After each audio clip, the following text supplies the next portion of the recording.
Kita semua tahu bahwa sejak 2014 negara memiliki hutang 2.300 triliun warisan mantan SBY. Dan di akhir 2017 angka hutang negara menjadi 3.900 triliun atau meningkat 1.600 triliun. Dan sekarang 2019 angkanya naik lagi, kira-kira 2 kali lipat hutang 10 tahun SBY berkuasa sama dengan hutang negara 4 tahun terakhir ini. Pokoknya saya malas deh meneruskannya. Yang penting katanya buat kepentingan bangsa dan negara. Hutang ini katanya ada yang dari BUMN Cina yang dipakai untuk pembiayaan proyek infrastruktur bergabung dengan BUMN Indonesia. Di sisi pembiayaan lokal, proyek tersebut di bridging finance, pinjaman proyek menggunakan uang dari bank plat merah. Efeknya bank plat merah kering uangnya karena juga harus menutupi setoran modal awal perusahaan. Kemudian kalau proyek infrastruktur semua dikerjakan BUMN, ternyata BUMN tersebut tidak untung-untung amat, malah buntung dan ada yang merugi hingga harus menjual aset. Maaf, dibuka video ini dengan rada misu-misu karena saya ini posisinya pendukung UKM yang di sisi kanan bawah dalam masalah ekonomi. Beda dengan state capitalism BUMN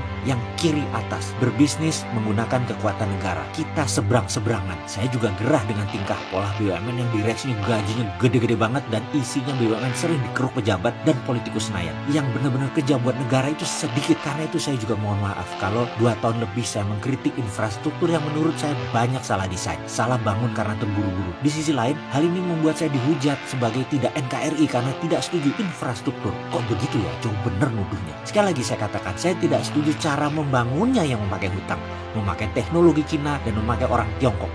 Clear saya mengatakan, berimbas ke sektor pembiayaan lain karena bank sesungguhnya adalah urat nadi ekonomi. Sektor kredit jadi turun rendah, growth-nya hanya 5%. Sektor industri yang biasa di atas pertumbuhan nasional untuk pertama kali dalam waktu yang lama, industri tumbuh di bawah pertumbuhan nasional. Karena itu saya melihat faktor ekonomi ini sebagai ancaman nasional atau nation threat. Saya jabarkan latar belakang dalil threat yang saya pakai. Saya pakai teori Lloyd yang rumusnya T sama dengan I kali C kali C kali V.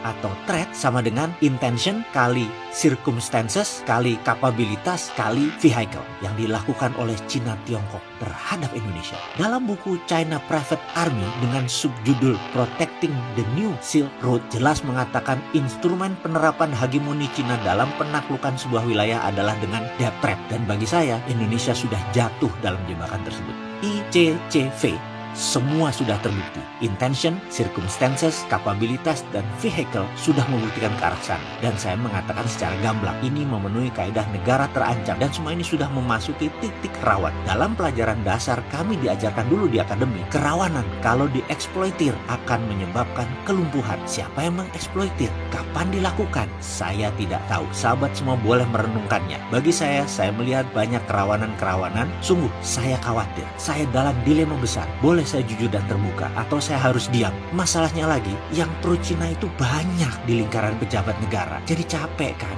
Karena dianggap pembicaraan kita ini mengancam mereka. Tidak, ini demi negara. Sekali lagi, karena itu rasanya tahun depan efeknya ekonomi Indonesia akan melakukan tight money policy. Gua ketat. Ekonomi stagnan, ekonomi macet jalan di tempat, tapi pasti ada sisi positifnya. Apa itu? Mudah-mudahan analisa saya salah, mudah-mudahan saya salah membaca ancaman.